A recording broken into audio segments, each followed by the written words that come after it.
You are watching the New American Media.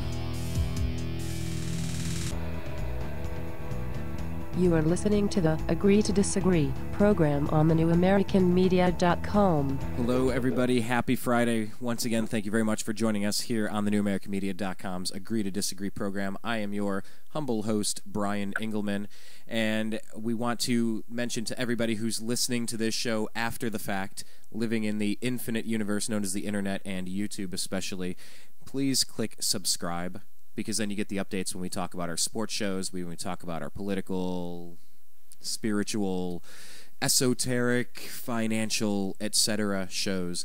Please click subscribe. And if you're on Twitter, find us at American_media_. We are happy to be joined again with our special guest / co-host / returning brain and interesting thinker, John B. Wells. John is the new Saturday night host of Coast to Coast AM, beaming into homes and truck cabs and late night drivers all across the planet.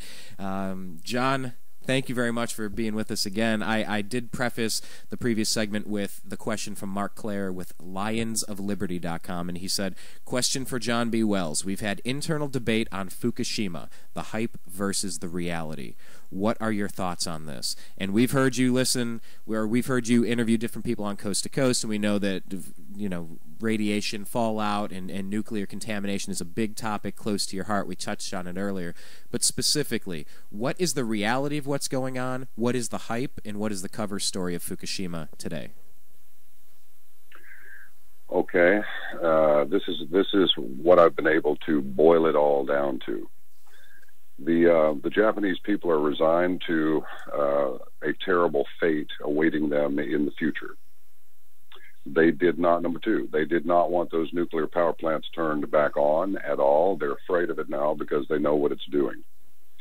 Contrary to what may be being circulated around the various news and information outlets, there are some genetic deformities happening with animals and some children already, particularly with animals, because it's we're just a little over a year off. So now we're starting to see the births that occur after the 9-month. Right.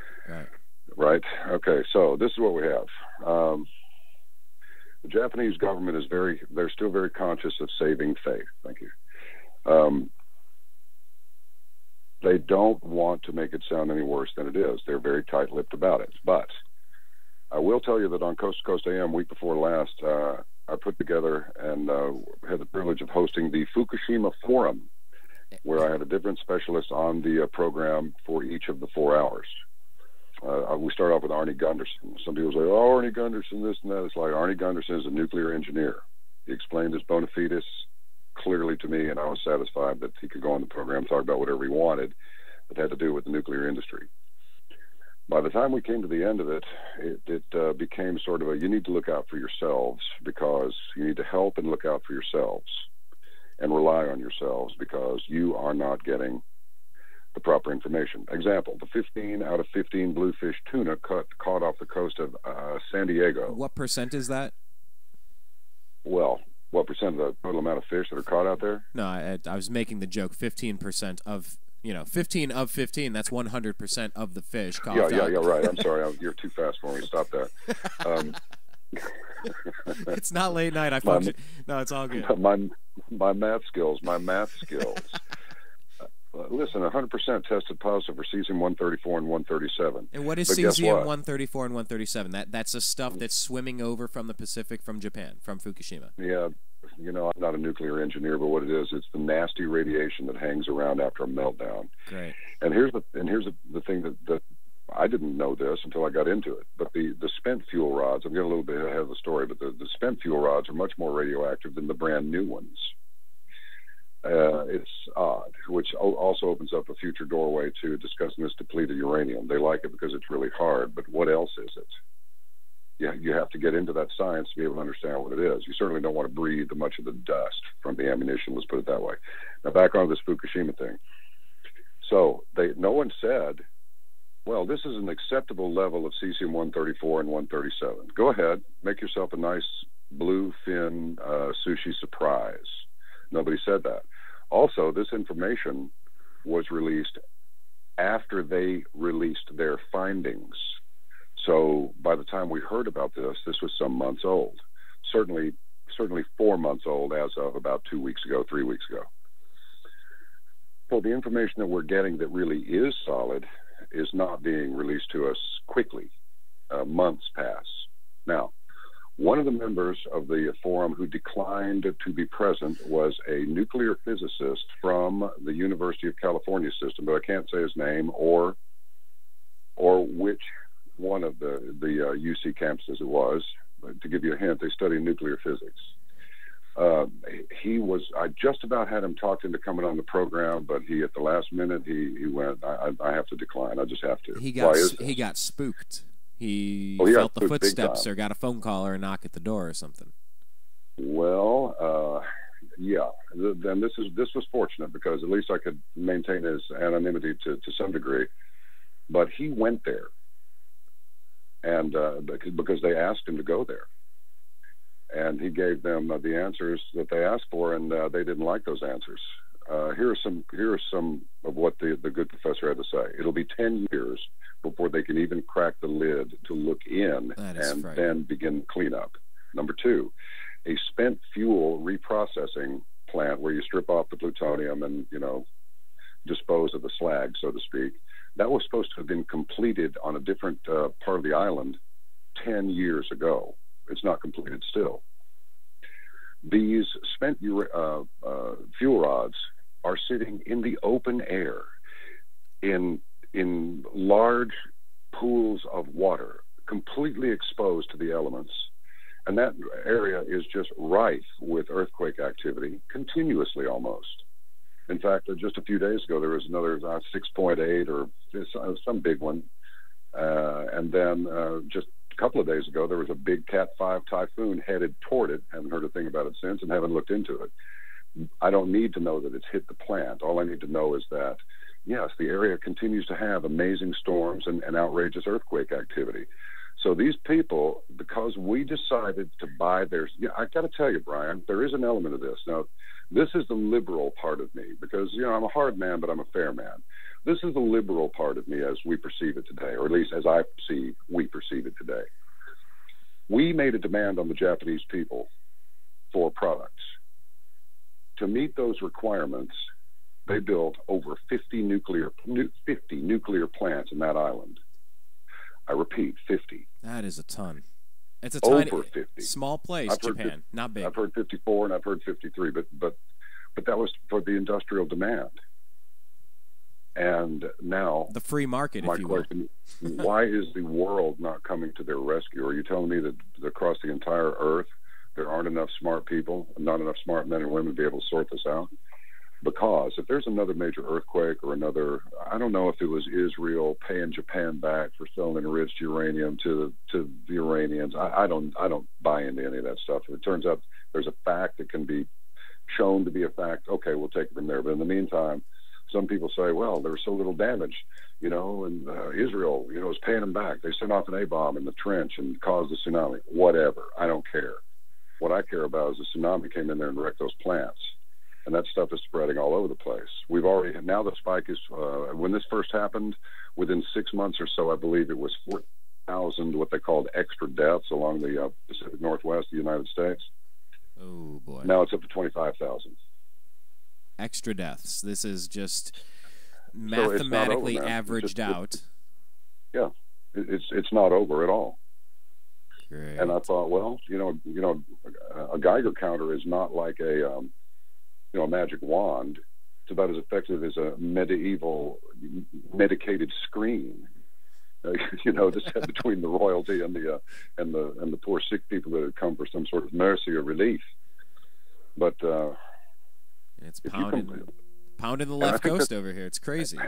It's a year and Brian, a half later. Just to continue the rant, I know it's your show and I'm running all over the place, but I'll be quick. When you combine all of these almost impossible problems together, it's pretty easy to understand why the government would just say, what the hell, we might as well just pull out all the stops and try at least to do everything that we want to do now because, we may not be in a position to be able to push forward any kind of an agenda if the solar flare or the Fukushima thing or any of a number of problems get out, or this magnetic pole shift, because it is moving rapidly. And you're right. The airports have a hard time landing their planes now. I've read stories from different locations. One in Alaska. I've read multiple where it goes off a lot. As far as the GPS where the airport is supposed to be, the Earth is tilting. It's shifting. It is changing, and it always has, and it always will. But the Mayans talked about every 26,000 or so years we're getting ready for one heck of a ride. So you're saying now might be the time where people are saying, hey, it might be this might be it. This is the window, and it's closing. This is the opportunity to try whatever evil or drastic thing that people are thinking, right? Yes, but more to the point, this is all tied together. This is what now people out there in your audience are going to go, oh boy, okay, I was waiting for this. Here it comes. It's like, look, it doesn't matter if your clothing is made out of linen, cotton, or kryptonite. It doesn't matter if your car rolls on tires or if the bloody thing hovers over the road and it's completely silent. None of the technological whistles and bells that surround your modern life now have a thing to do with the nature of good or evil. When you look at the things that are going on, and going back to the comment I made at the beginning of your program about it doesn't matter what happens in or to the world. The people that run it just keep right on going. Right. So the first thing to do when you're faced with we can't tell the people the truth, they might freak out. Well, I can think of a certain faction of our political populace that was just convinced that if concealed pistol carrying permits were in any way, or licenses were allowed in any way, that people would just be killing each other in the street over absolute trivia, and it's not true. The fact is where gun possession goes up, crime goes down. I'm sorry, but the bloody numbers don't lie. And if John, you want to argue with the number, go ahead. If you look at Chicago and if you look at D.C., where they have ridiculous draconian Orwellian gun control laws that are, in my opinion, unconstitutional. It's very specific. The right to bear arms shall not be infringed. What part of that is controversial or misunderstood? But you look at places like Chicago or Washington, D.C., where they try to put a limit on human beings, rational, civil, intelligent people defending themselves, crime spikes. And in places where everybody has their concealed carry, nobody's breaking in for a quick fix or to steal $50 to XYZ. That doesn't happen when everyone knows there's a shotgun waiting on the other side of that door. Don't do it, because you could encounter a Jerry Sandusky running at you. Well, yeah, you could. And here's the thing. Here's another thing to be watching. When the unemployment rate goes over 11%, look out. Your city is about to join the top crime cities. Yes. And that's just a few points away. But the correlation I was trying to make, Brian, is just this. The Japanese government is lying to its people. It's known that first they were talking about evacuating Tokyo, then they were actually mulling over the possibility of evacuating all 125 million people from the entire country. That's amazing. Okay, but it's like, no, it's not too bad. We've got it under control. It's like, no, you don't. So, jumping over here to our own government, nothing would speak more highly of the Japanese or the Americans than to confess, in the case of the Japanese, how terrible it is, and ask the world to please come help save our ASSs. We are going down fast, and we have virtually annihilated ourselves with these plants that we built because we needed the industrial output. Well, we do not have a blowback containment strategy. Please help us. And the world would go to their aid. They would. In the United States, when I see Holder was with Clinton, and I look at all that Ruby Ridge and Waco and blah, blah, blah, and Oklahoma City bombing and all of that, and then here comes Mr. Bush, and here comes the 9/11 thing. Gee, and then Bin Laden is the bad guy, and he's the one that Clinton let the Somalis let go. And now we got Holder again, and we've got Clinton again. Remember when he walked up there and took over for the president because he had to get with the first lady, and Bill Clinton said, oh, well, I wouldn't want to make her mad. Then the other day, he just said Bill Clinton popped off about something. I can't remember specifically what it was. It was about the financial situation, and then he retracted it because it made the president look bad. So the only way to save this thing is just so Mickey Mouse. It's an insult to Mickey Mouse to say it's Mickey Mouse. Well, being here in Southern California, that's a nice segue. It's a nice place to press pause for a second because everyone knows that. But yeah, it does get ridiculous when you start thinking about it's the same cast of characters and we're getting the same stuff. And for anyone out there that doesn't understand why the Eric Holder story is important, just go on YouTube and type in Eric Holder brainwashing, because he's on tape talking about brainwashing people into thinking that owning and possessing firearms per our Second Amendment right is a bad thing, just like smoking. So understand what's in this guy's heart and in his mind, because Fast and Furious killed Border Patrol agent Brian Terry and others, hundreds on the Mexican border. This isn't about one person. This isn't about an election year. This is about some really bad Carney stuff. couldn't remember his name. Isn't that beautiful? You know, God bless the USA. Thank you for your service, whoever you were.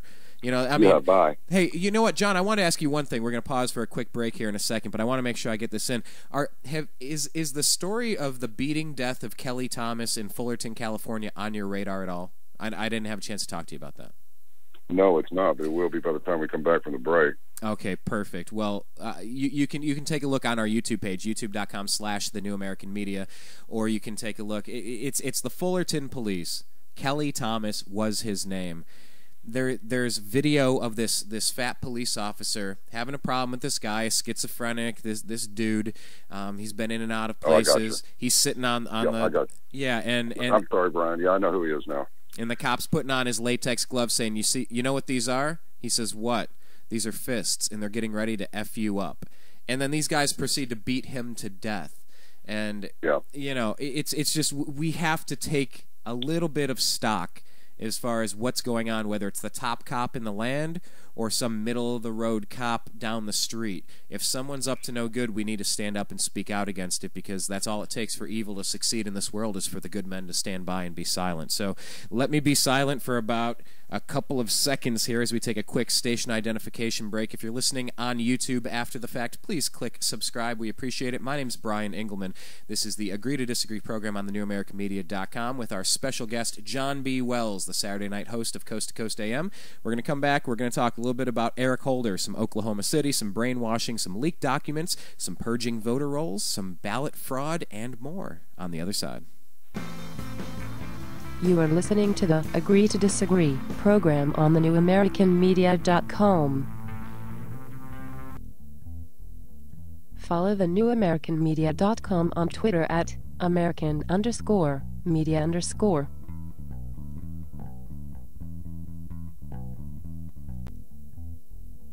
Follow thenewamericanmedia.com on Twitter at American_media_.